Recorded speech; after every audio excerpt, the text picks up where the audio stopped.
Hi, this is Michelle No. And this is Chelsea Ha. And welcome to Crash Course AP US History. Today, we're focusing on outside evidence in the DBQ. Miss Hall, Miss No, what happens if we don't include outside information in our essays? Well, Ashley, you die. Amy just informed me that apparently you don't die on the AP US History exam. You just lose a point or two in your essays. But don't think that outside evidence isn't important, because it is.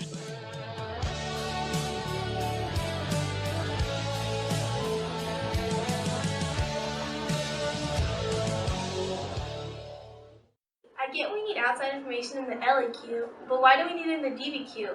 Isn't that what the documents are for? You see, actually, you do have to use your documents for the essay since it is a document-based essay. But just having outside evidence makes your argument more concrete. Not only that, but you can really help with the synthesis and contextualization. Graders like seeing a lot of outside evidence, and since it is a demonstration of your mastery, so add a lot. I mean it. Make your argument solid. Kidding, though you only need 1 to 2 pieces of evidence per paragraph, or else you just be rambling through a long laundry list. Also, it's on the essay grading rubric. Right there. And there.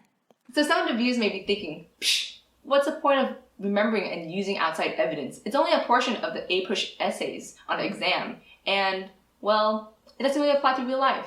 But does it? Let's take a look. He's so rude, Amy. Like, when everyone's talking, he interrupts us, and it's so annoying, and he's so loud. I can't deal with him, and he's always Oh no. What should I say? I mean, I don't think I have any of my own dirt. Do I? Think, Amy, think! I got it! Yeah, definitely. I mean, like, this one time we were taking a test, and, like, he did, like, this weird arm dance thing, and, like, I couldn't do well on it because that was, like, all I could think about. Yeah, Amy, you get me. My opinion on him is way stronger now that I know your experiences with him. So you see, this skill can be used in other scenarios, like the one that you just saw in Ashley's and Amy's talk. Or you can use it in other essays outside of APUSH. Knowing this skill is helpful in argumentative and or synthesis essays, and it would improve your writing skill overall. Besides, the DBQ is worth about 25% of your grade, and the LEQ is worth about 15%, so you want to get a good score in the long run. So now, let's talk about how we can actually remember outside information and how to utilize it. Let's go to the thought bubble.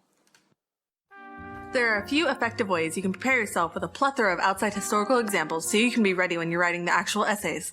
First off, flashcards of events, people, and other important terms are helpful when you're reviewing and trying to remember all the potential historical examples. While just writing the flashcards can help you remember them, reviewing them is just as critical as your exam day approaches. Try laying them out and quizzing yourself. Second, you can read review cram packets and reference your notes to memorize evidence to use during the AP exam. Cover a wide array of topics like political parties or wars to ensure you are prepared for any question. A large timeline can help you contextualize and periodize the information already in your brain, especially if you made it yourself. Third, just read the freaking textbook. So, how does one use outside information in a long essay question? Let's use this example LEQ. Evaluate the extent to which transatlantic interactions from 1600 to 1763 contributed to maintaining continuity as well as fostering change in labor systems. Well, right off the bat, we'll brainstorm information to support your thesis. In the LEQ, we don't have the documents as in the DBQs, so it is essential that we have enough evidence already. Some things are indentured servants, African slave labor, rise in demand of cash crops, the Columbian Exchange, triangular trade, mercantilism, capitalism, tobacco and cotton, and the growth of plantations. After we have a sizable amount of information down, we're aiming for around 1 to 2 pieces per paragraph. It is best to make a quick chart or list to organize our evidence. What comes out to me the most are the 3 categories: labor, economy, and trade. We can list out things that fit in labor, like the switch from indentured servants to African slaves because of the popularity of plantations over time. In economy, we can talk about the switch from mercantilism to a more capitalistic approach because of the switch to cash crops. Trade can consist of talking about triangular trade and the Columbian Exchange and about changes and consistencies that occurred.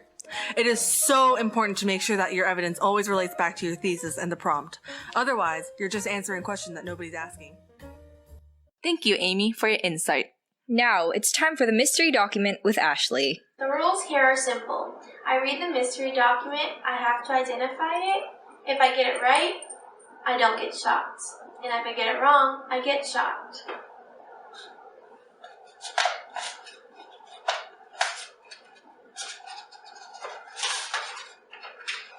Ordinary was but meal and water, so that this little revealed our wants, whereby with the extremity of the bitter cold frost more than half of us died. The worst, with their golden promises, made all their men slaves in the hope of recompensing. There was no talk, but dig gold, wash gold, refine gold, load gold. Smiths perceiving from hand to mouth caused the pennant to be provided with things fitting to get provision from the following year.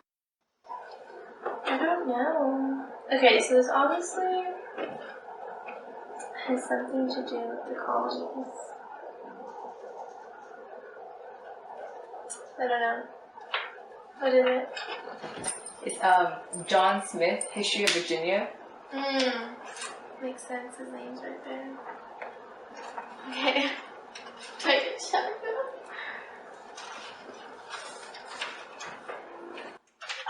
Although the New England and the Chesapeake regions were both settled largely by people of the English origin, by 1700s the region had evolved into two distinct societies. Why did these differences occur? Use the documents and your knowledge of the colonial period up to 1700 to develop your answer. Then, with the remaining reading time period, we look over the documents. Document A is religious.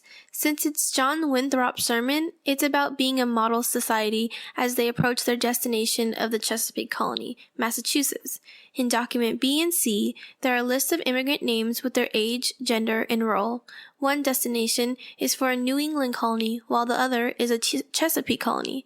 In document D and document E, Massachusetts and Connecticut emphasize the role of religion in New England lives.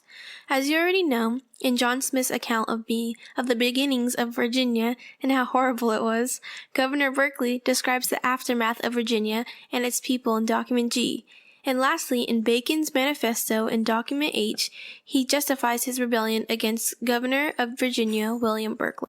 Cross out all the outside information that you've written, we were mentioned in the documents, and look at the ones that weren't. After you have the evidence lined out, you can begin to sort your information into paragraphs and support your thesis. So hopefully you guys got all of that down. And if you didn't, then that's not our problem.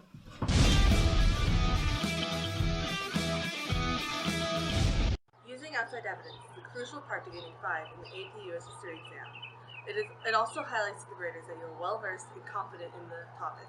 It also makes your argument more persuasive, and it tells the readers that your point of view is the correct point of view. This skill is important not only in the free response portion of the exam, but also in the creation of arguments in general. A good argument isn't complete unless it has the presence of related and supportive evidence. Yet remembering and utilizing outside evidence isn't the only way to improve your essay. There's contextualization, synthesis, uses along with blueprint, and more. But outside evidence is still a major part of SAQs and essays. Thanks for watching. We're not going to see you next week. Crash Course AP US History was hosted by Michelle No and Chelsea Ha. Artistic direction and animation was provided by Amy Shimizu. Ashley Baldus was the project manager. Scriptwriter and researcher was also Michelle No. Chelsea Ha provided technical aspects. Special thanks to Miss Worley for teaching and preparing us for the AP US History exam this school year, and for being so passionate and caring about our education. Good luck for anyone who is watching this and is going to take the exam.